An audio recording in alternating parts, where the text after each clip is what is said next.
సుబోధ్ సింగ్ ఈ పేరు ఇప్పుడు రాష్ట్ర వ్యాప్తంగా సంచలనంగా మారింది.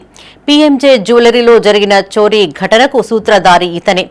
భారీ చోరీలే అతని జీవనోపాధిగా మలుచుకుంటూ జైలు నుండే దొంగతనాల ప్రణాళికలు వేస్తూ పలు బ్యాంకులు, బంగారు నగల దుకాణంలో చోరీ చేయించిన వ్యక్తి.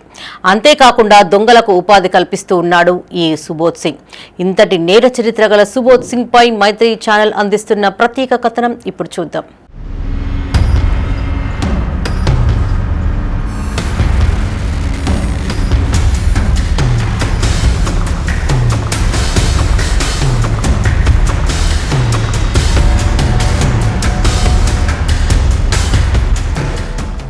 కరీంనగర్ పీఎంజీ జ్యువెలరీలో భారీ చోరీ ఘటన జరిగిన విషయం తెలిసిందే.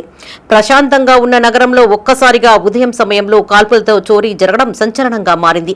కాగా ఈ ఘటనలో కరీంనగర్ పోలీసులు ఇప్పటికే 6 నిందితులను అదుపులోకి తీసుకోగా మరికొందరు పరారీలో ఉన్నారు. ఇందులో బీహార్ రాష్ట్రంలోని నలంద జిల్లా చిష్టిపూర్ గ్రామానికి చెందిన సుబోధ్ సింగ్ అలియాస్ బాబువా దేశవ్యాప్తంగా భారీ దొంగతనాలకు పాల్పడ్డాడు. పోలీసుల విచారణలో సుమారు 400 కిలోల బంగారం చోరీ చేసి దాచిపెట్టినట్టు తెలుస్తోంది. కార్పొరేట్ స్థాయి జ్యువెలరీ షాప్లే తన టార్గెట్ గా మలుచుకున్నాడు. వీటన్నింటికీ ఇన్సూరెన్స్ ఉంటుందనే ఆలోచనలతో చోరీలకు పాల్పడుతున్నాడు ఈ దొంగ.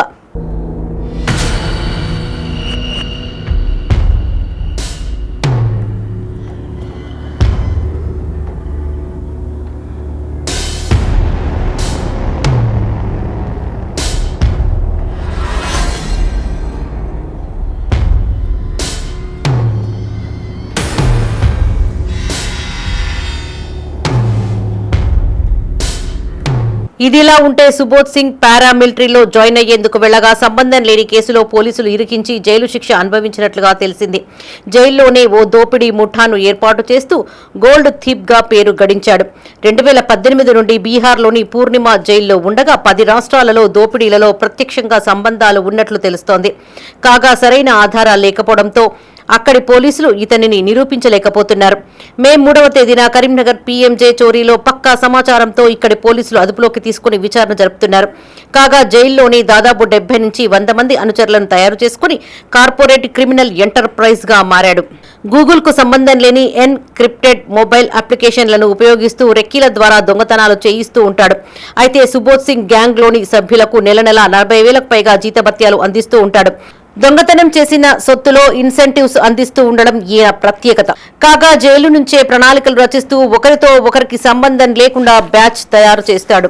బ్యాచ్ లో 6 దొంగతనం చేస్తూ ఉండగా మరో 2 డబ్బు, ఆయుధాలు సమకూర్చుతూ ఉంటారు. 2 దోచుకున్న సొత్తును తీసుకువెళ్లడం, మరో 2 ఇంకో 2కి డబ్బు, ఆభరణాలు ఇచ్చి అమ్మివేయడం పనిగా పెట్టుకున్నాడు.